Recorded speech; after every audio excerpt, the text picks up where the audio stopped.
السلام علیکم ورحمۃ اللہ وبرکاتہ۔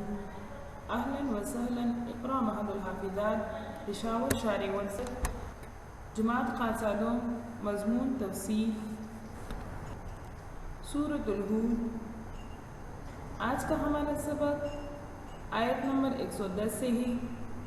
وَلَقَدْ آتَيْنَا مُوسَى الْكِتَابَ فَاخْتُلِفَ فِيهِ۔ ترجمہ: وَلَقَدْ آتَيْنَا اور بے شک ہم نے عطا فرمائی موسیٰ علیہ السلام کو الکتابہ کتاب، فاختلفا پھر اختلاف کیا جانے لگا، فیہ اس میں، ولولا کلمۃ اگر نہ ہوتی بات، سبقت من ربک پہلے سے طے کردہ، من ربک آپ کے رب کی طرف سے، لقضی بینہم تو فیصلہ کر دیا گیا ہوتا ان کے درمیان، وانہم لفی شک اور بے شک وہ اس میں سے شک میں ہے، منہ مریب بے چین کر دینے والے شک میں، وَإِنَّ كُلًّا لَمَّا اور یقیناً اس سب کو لَيُوَفِّيَنَّهُمْ پورا بدلہ دے گا رب کا تمہارا رب، اعمالہم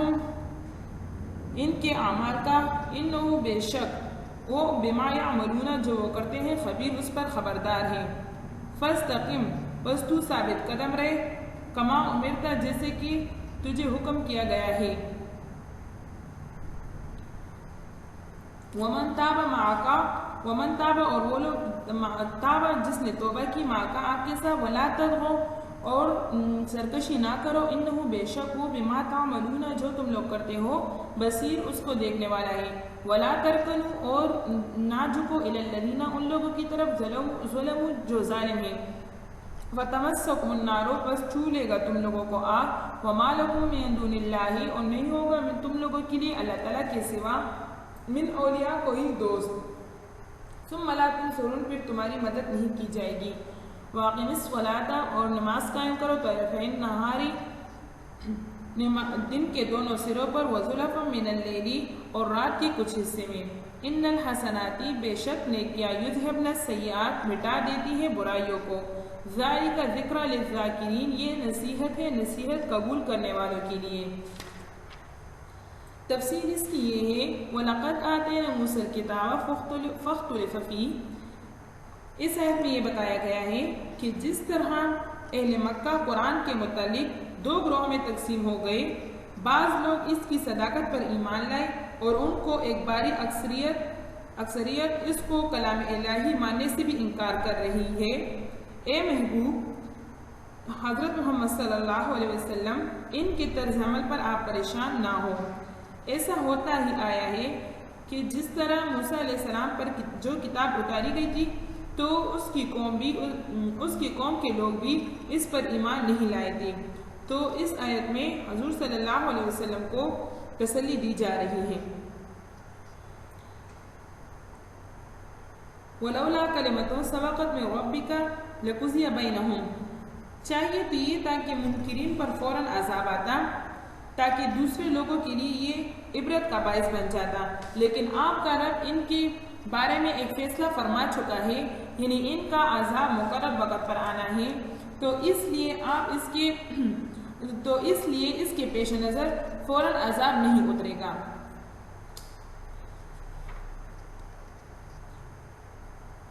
فاستقم کما امرت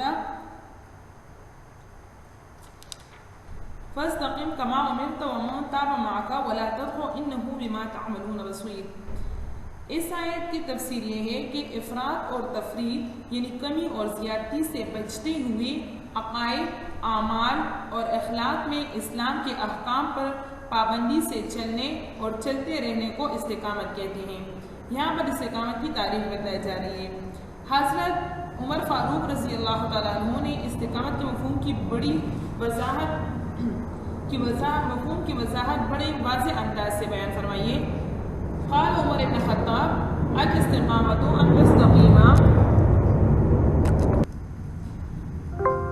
تستقیم علی الامر والنہی ولا تروغ روغان الثعلب،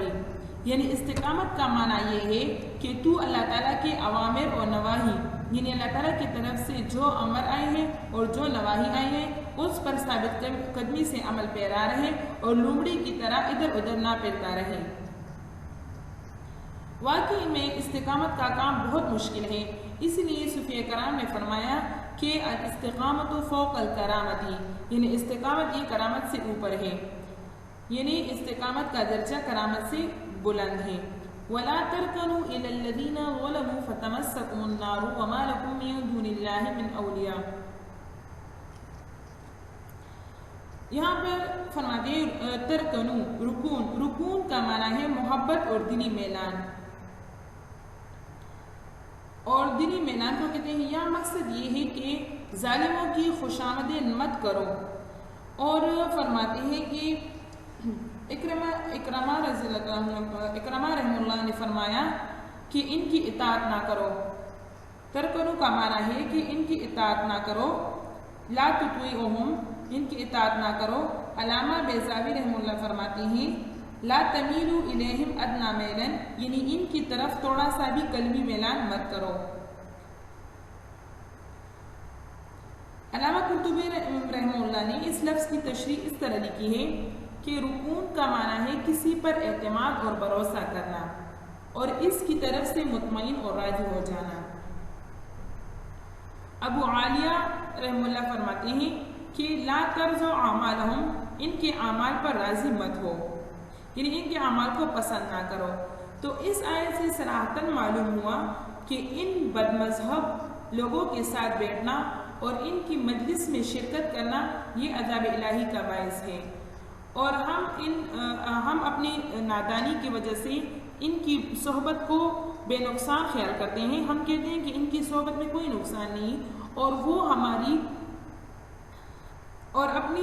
سادگی کی وجہ سے ہم ان کے پاس آمد و رفت کرتے رہتے ہیں، لیکن ہم یہ نہیں سمجھتے کہ وہ ہر وقت اسی طاق میں بیٹھا رہتا ہے کہ جب وہ پھونک مارے اور ہماری ایمان کے شمع کو گل کرے، یعنی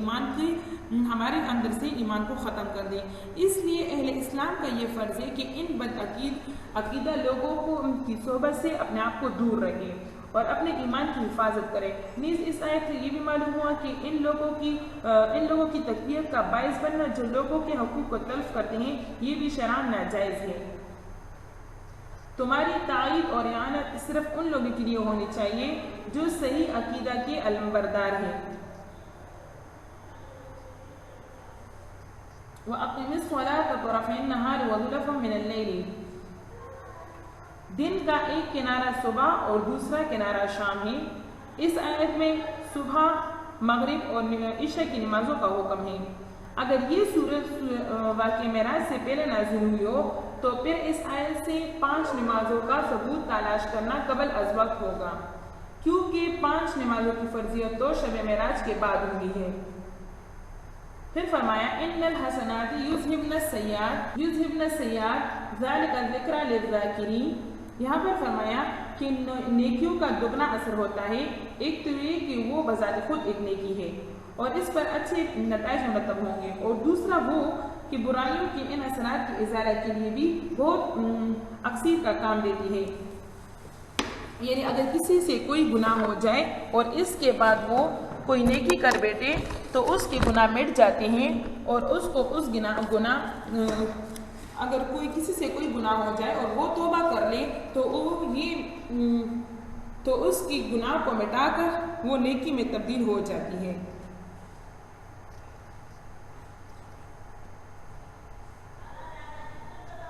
چنانچہ رسول اللہ صلی اللہ علیہ وسلم نے اس کی وضاحت کرنے کے لیے صحابہ سے دریافت فرمایا کہ اے صحابہ، اگر کسی آدمی کے گھر کے سامنے سے نہر گزرتی ہو اور وہ ہر روز اس میں 5 مرتبہ غسل کرے تو کیا اس پر کوئی میل کچیل یعنی گندگی باقی رہے گی؟ تو صحابہ رضی اللہ عنہم نے عرض کیا رسول اللہ صلی اللہ علیہ وسلم وہ تو بالکل صاف ہو جائے گا، اس کے جسم پر تو میل کا نشان تک باقی نہیں رہے گا۔ تو حضور صلی اللہ علیہ وسلم نے فرمایا کہ اسی طرح وہ آدمی جو دن میں 5 دفعہ نماز پڑھتا ہے تو اس کے گناہ بھی بالکل باقی نہیں رہتے۔ وَاصْبِرْ فَإِنَّ اللَّهَ، ترجمہ دیکھیں، وَاصْبِرْ، پس صبر کیجئے، فَإِنَّ اللَّهَ، بے شک اللہ تعالیٰ، لا یضیع، ضائع نہیں کرتا، اجر المحسنین، نیکوکاروں کا اجر۔ فلولا، تو کیوں ایسا نہ ہوا، کان من القرون ان امتوں میں قبلکم جو تم سے پہلے گزری ہیں اولو بقیت ایسے عقل مند لوگ ینہون عن الفساد کہ جو روکتے ان کو زمین میں فساد سے فی الارض زمین میں الا مگر قلیلا مگر وہ قلیل تھے ممن انجینا جنہیں ہم نے نجات دی منہم ان سے واتبع الذین اور پیچھے تابعداری کی ان لوگوں نے ظلموا جو ظالم تھے ما اترفو عیش و عشرت فیہ جس میں وہ تھے وقانوا مجرمین اور وہ مجرم تھے وما کانا ربکا اور آپ کا رب ایسا نہیں لیہلک القری کہ برباد کر دے بستیوں کو بظلم ظلم سے واہلھا مصلحون حالانکہ اس میں بسنے والا نیکوکار ہو ولو شاء ربکا اور اگر چاہتا آپ کا رب لجعل الناس تو بنا دیتا سب لوگوں کو امۃ واحدہ ایک ہی امت ولا یزالون اور ہمیشہ مختلفین آپس میں اختلاف کرتے رہیں گے الا من رحم ربک مگر وہ کہ جن پر آپ کے رب نے رحم فرمایا ولذالک خلقہم اور وہ اسی رحمت کے لیے پیدا فرمایا ہے وتمت کلمۃ ربک اور پوری ہو گئی آپ کے رب کی یہ بات لأملأن جہنم کہ میں ضرور بھر دوں گا جہنم کو من الجنۃ والناس جن اور انس اجمعین دونوں سے وَكُلًّا نَقُصُّ اور یہ سب جو ہم بیان کرتے ہیں علیک آپ پر من انباء رسلی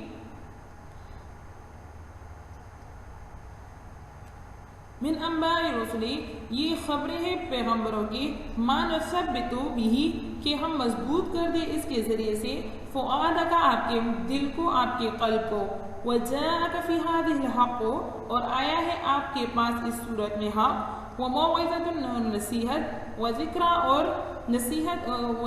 اور یاد دہانی ہے للمؤمنین ایمان والوں کے لیے وقل للذین اور آپ فرما دیجئے لا یؤمنون انہیں جو ایمان نہیں لاتے اعملوا کہ تم لوگ عمل کرو علی مکانتکم اپنی جگہ پر انا عاملون اور ہم اپنی جگہ پر عمل کرنے والے ہیں وانتظروا اور تم بھی انتظار کرو انا منتظرون اور ہم بھی منتظر ہیں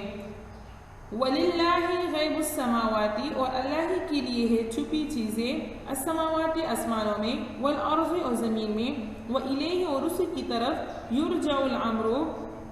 لوٹائے جاتے ہیں سارے کام کلہ سارے کام فاعبدوہ بس آپ بھی اس کی عبادت کیجئے وتوکل علیہ اور اسی پر بھروسہ رکھیں وما ربک بغافل اور نہیں ہے آپ کا رب بے خبر عما تعملون اس سے کہ جو تم لوگ کرتے ہو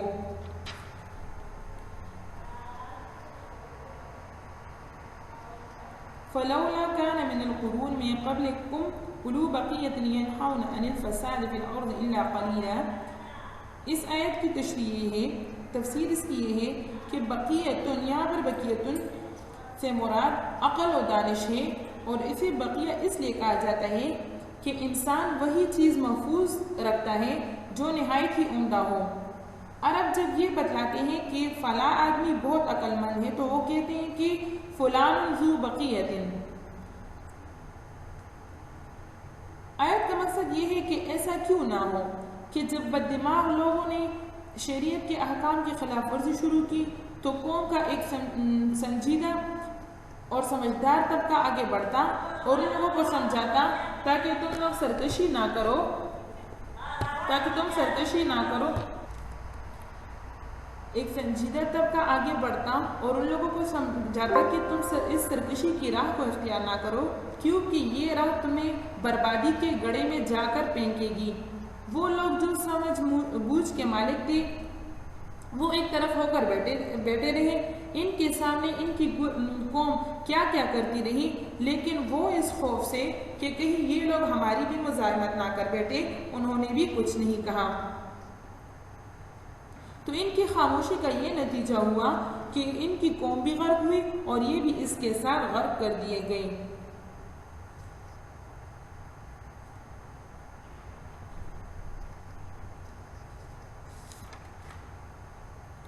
پھر فرمایا کہ اولو بقیت ینہون عن الفساد فی الارض الا قلیلا فرماتے ہیں یہاں پر کہ بہت کم ایسے لوگ تھے جنہوں نے انبیاء کے تبلیغ کو قبول کیا اور اس کا فریضہ ادا کیا، اور ہم نے ان کو اپنے عذاب سے نجات دلا دی۔ پھر فرمایا کہ وَاتَّبَعَ الَّذِينَ ظَلَمُوا مَا أُتْرِفُوا فِيهِ وَكَانُوا مُجْرِمِينَ، یعنی عیش و عشرت کے جو اسباب انہیں میسر تھے انہی میں وہ مگن رہے، انہیں کبھی یہ خیال نہ آیا کہ انہیں ایک دن اس مجلس کو الوداع کہنا ہوگا، اور وہ ان فانی مسرتوں اور خوشیوں میں ایسے کوئی رہے اور اس فرحت و سرور کے سلسلہ کو دراز کرنے میں ایسے منہمک رہے کہ انہیں اپنی موت کا دن کبھی یاد نہ آیا۔ پھر فرماتے ہیں کہ وَلَوْ شَاءَ رَبُّكَ لَجَعَلَ النَّاسَ أُمَّةً وَاحِدَةً، اگر اللہ تعالیٰ چاہتا تو انسان کی فطرت میں نافرمانی کی قوت پیدا ہی نہ کرتا، یا ان کو غلط راستے پر چلنے کا اختیار ہی نہ دیتا، یا اپنے خوف ان پر ہمیشہ طاری کر دیتا کہ وہ گناہ کے ارتکاب کرنے کی طاقت کے باوجود اس کی طرف آنکھ اٹھا کر ہی نہ دیکھتے۔ لیکن اللہ تعالیٰ کا یہ منشا اور یہ ارادہ نہ تھا، اور انسانی شرافت اور عظمت بھی اس کی متحمل نہ تھی، اس لیے سب کو حق اور باطل کی راہ بتلا دی گئی اور انہیں ان دونوں راہوں میں سے کوئی ایک اختیار کرنے کی آزادی دے دی گئی۔ پھر فرمایا وَتَمَّتْ كَلِمَةُ رَبِّكَ لَأَمْلَأَنَّ جَهَنَّمَ مِنَ الْجِنَّةِ وَالنَّاسِ، اس جملے کا تعلق آیت کے کس حصے کے ساتھ ہے؟ تو بعض نے لکھا ہے کہ اس کا تعلق إِلَّا مَنْ رَحِمَ رَبُّكَ کے ساتھ ہے، یعنی انسان کی آفرینش کی غایت یہ ہے کہ وہ اللہ کی رحمت سے بہرور ہوتا رہے، یعنی اللہ کی رحمت سے محروم نہ ہو اور اس سے فائدہ اٹھائے اور ہمیشہ ہدایت کی راہ پر گامزن ہو۔ اور بعض نے کہا ہے کہ اس کا تعلق اختلاف سے ہے، یعنی انسان کو اس لیے پیدا کیا گیا کہ وہ اپنے اختیار سے کوئی راہ اختیار کرے، اسے کسی ایک راہ پر چلنے کے لیے مجبور نہیں کیا جائے گا۔ اس طرح جو اختلاف رونما ہوگا اس کے پیش نظر بعض کو جنت میں اور بعض کو دوزخ میں ڈال دیا جائے گا۔ وَكُلًّا نَقُصُّ عَلَيْكَ مِنْ أَنْبَاءِ الرُّسُلِ مَا نُثَبِّتُ بِهِ فُؤَادَكَ، یہاں پر فرماتے ہیں کہ جن ایام میں اس سورت کا نزول ہوا وہ اسلام اور حضور صلی اللہ علیہ وسلم کے لیے بڑے صبر والے دن تھے، یعنی اسلام اور رسول اللہ صلی اللہ علیہ وسلم کے لیے وہ دن بڑے صبر والے تھے۔ کفار کا غیظ و غصہ شباب پر تھا، اسلام کی ترقی نے انہیں پست کر کے رکھ دیا تھا، وہ اس شمع حق یعنی ایمان کو بجھانے کے لیے اپنی ہر امکانی کوشش میں مصروف تھے۔ غریب مسلمانوں پر انہوں نے تکلیفات کے پہاڑ توڑ دیے، حضور صلی اللہ علیہ وسلم کی دل آزاری اور حوصلہ شکنی کے لیے انہوں نے ہر حربہ استعمال کیا، اور امید کی کوئی کرن بھی نظر نہیں آتی تھی۔ تو ان حالات میں اور ان دنوں میں اللہ تعالیٰ نے اپنے محبوب پاک صلی اللہ علیہ وسلم کو پہلے انبیاء اور رسل کے واقعات سنائے۔ اس آیت میں اس حقیقت کو بیان فرمایا کہ یہ سب کچھ اس لیے کیا گیا تاکہ اے میرے محبوب آپ کا کل مبارک مستحکم اور مضبوط رہے اور آپ کے غلاموں کو بھی تسکین اور اطمینان کی دولت نصیب ہو۔ پھر فرمایا وَلِلَّهِ غَيْبُ السَّمَاوَاتِ وَالْأَرْضِ وَإِلَيْهِ يُرْجَعُ الْأَمْرُ كُلُّهُ، یعنی اللہ تعالیٰ کے لیے ہے آسمان میں چھپی ہوئی چیزیں اور زمین میں، اور اسی کی طرف سب مسلمانوں کا لوٹنا ہے، بس آپ اسی اللہ کی عبادت کیجئے اور اسی پر ہی بھروسہ رکھیے۔ وَمَا رَبُّكَ بِغَافِلٍ عَمَّا تَعْمَلُونَ، یہاں میرے ارشاد ہے کہ اللہ کی یاد اور اس کی عبادت میں ہمیشہ سرگرم رہو اور اسی پر ہی بھروسہ رکھو، اور اعتماد کبھی سے کبھی تر ہوتا چلا جائے گا۔ آپ کا رب آپ کے ماننے والوں اور آپ کے مخاطبین کے تمام اعمال پر بخوبی آگاہ ہے، اور وہ ان کے اعمال کا بدلہ ضرور دے گا۔ آپ پریشان نہ ہو، کامیابی آپ کے قدم چومے گی اور دنیا کی مخالفت اور کوئی آندھی اس اسلام کے چراغ کو بجھا نہ سکے گی۔ صدق اللہ العظیم۔ وآخر دعوانا ان الحمدللہ رب العالمین۔ سبق اچھی طریقے سے یاد کریں، آگے 2 رکوع کا مطالعہ کریں۔ السلام علیکم ورحمۃ اللہ۔